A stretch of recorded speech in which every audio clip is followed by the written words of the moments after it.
श्री स्वामी समर्थ. स्वामी कृपेने तुमचा आजचा दिवस आनंदात जावो ही स्वामीचरणी प्रार्थना. शुक्र ग्रह वेळोवेळी उदय आणि अस्त करतो.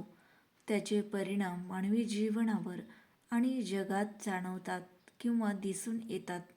1 फेब्रुवारी रोजी संपत्ती आणणारा ग्रह शुक्र ग्रह मकर राशीत गोचर करणार आहे, जो शनीचा स्वामी ग्रह आहे. परिणामी 3 राशीच्या लोकांना याचा फायदा होऊ शकतो. त्यांना त्यांच्या करिअर व्यवसायात प्रगती अनुभवता येईल. या काळात त्यांची संपत्ती वाढेल. तर चला जाणून घेऊयात या भाग्यवान राशी कोणत्या आहेत. शुक्राचे गोचर कोणत्या राशीसाठी लकी ठरणार? पहिली रास आहे मीन. शुक्राचा उदय तुमच्यासाठी सकारात्मक ठरू शकतो. तुमच्या राशीपासून शुक्र 11व्या घरात उगवेल.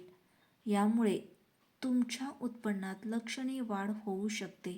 तसेच उत्पन्नाचे नवीन स्रोत निर्माण होऊ शकतात.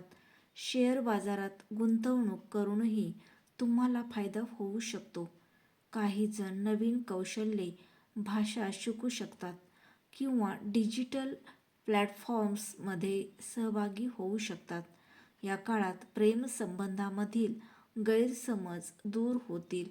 तुमच्या मुलाशी संबंधित चांगली बातमी देखील मिळू शकते. पुढची रास आहे कर्क. शुक्राचा उदय तुमच्यासाठी सकारात्मक ठरू शकतो. तुमच्या राशीच्या कुंडलीत 7व्या घरात शुक्र ग्रहाचा उदय होईल. या काळात विवाहित जोडप्यांना एक अद्भुत वैवाहिक जीवन अनुभवायला मिळेल. तुमच्या जोडीदाराची प्रगती होऊ शकते आणि कौटुंबिक वातावरण आनंददायी राहील. वैयक्तिक विकास आणि आर्थिक स्थिरतेसाठी हा काळ महत्त्वाचा ठरू शकतो.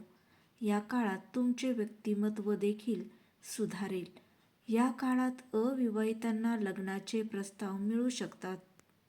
पुढची रास आहे मेष. शुक्राचा उदय मेष राशीच्या कुंडलीत कर्मभावात होणार आहे. म्हणूनच या काळात तुमच्या कामात आणि व्यवसायात प्रगती होऊ शकते. बेरोजगार व्यक्तींना नोकरी मिळू शकतात. व्यावसायिकांना लक्षणीय आर्थिक लाभ होऊ शकतो. नवीन व्यवसाय करार देखील होऊ शकतात. नेतृत्व भूमिका, राजकारण किंवा सरकारी क्षेत्रात गुंतलेल्यांना मान्यता आणि आदर मिळू शकतो. जुने कौटुंबिक किंवा मालमत्तेचे वाद देखील सोडवले जाऊ शकतात. या काळात तुम्हाला काही चांगल्या बातम्या मिळू शकतात आणि तुमचे काम स्थिर होईल. या काळात भविष्यातील योजना यशस्वी होतील. तुम्हाला गुंतवणुकीतूनही फायदा होईल. शेअर बाजारातून तुम्हाला फायदा होऊ शकतो.